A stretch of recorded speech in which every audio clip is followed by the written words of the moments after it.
ভাইয়েরা আমি আপনাদেরকে একটি সুন্দর একটি দৃশ্য দেখাতে যাচ্ছি। আপনারা দেখেন এই যে গাছগুলা, ঠিক আছে, এই গাছগুলা মনে করেন যে এই অবুজ গরুটা খেতে এসেছিল, ঠিক আছে। তো খেতে এসে ও ভাবছিল যে এই গাছগুলা খেয়ে চলে যাবে, ঠিক আছে। তো বেড়ার ফাঁক দিয়ে ও মাথা ঢুকিয়ে দিয়েছে, ঠিক আছে। মাথা ঢুকিয়ে দেওয়ার পরে দেখেন ওর কি হাল হয়েছে।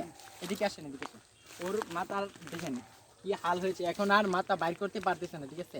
এখন আমি মনে করেন যে এই তো নিম্নে মনে করেন যে 10-15 মিনিট ধরে ওকে আমি ঠেলাঠেলি করতে দেখেন, ওই দেখেন বাইর হচ্ছে না। এখন কি করার, নিজেও বাইর বুঝতে পারছি না, ঠিক আছে।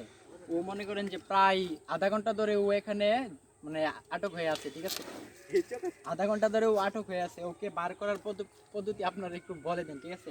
ও তো আর 2-3 সেকেন্ডের মধ্যে মারা যাবে। আমরা যদি বাইর না করি তো কি হাল হবে ভবিষ্যতে, মনে করেন যে আমাদেরও একটা বড় ধরনের একটা পাপ হয়ে যাবে, তাই না। তো দর্শক ওকে বার করার একটু পদ্ধতি বলে দেন, ঠিক আছে। গাছগুলা খেতে এসে কেন এই অবুজ গরুটা কেন ওই ফাঁদে পড়ে গেল, আমাদের কি একটু কষ্ট হয় না?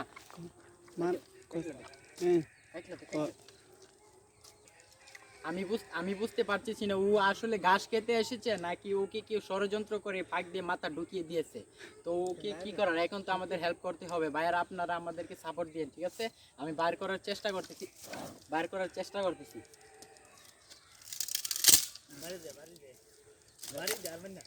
ও ওয়াও,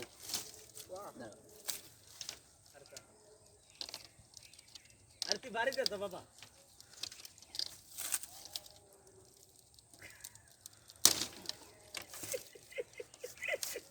আচ্ছা শুরু হয়ে যাবে ও তো এই যে সিঙ্গেল দাও কথা কই থাকো কইতেছে গেলি গা। ভাইয়ারা আমি তো আর পারতেছি না, কিভাবে ওকে বার করব, দেখা যাক বার করা যায় সম্ভব কিনা।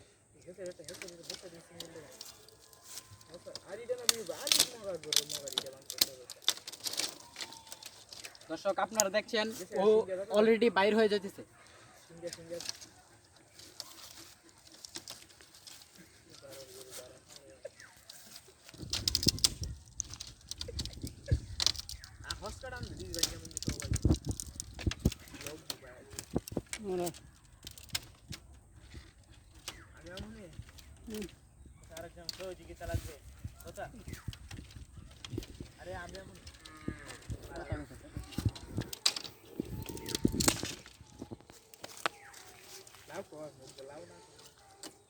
দর্শক আমি অলরেডি ওকে বার করার পদ্ধতি বাইর করে ফেলেছি, ঠিক আছে।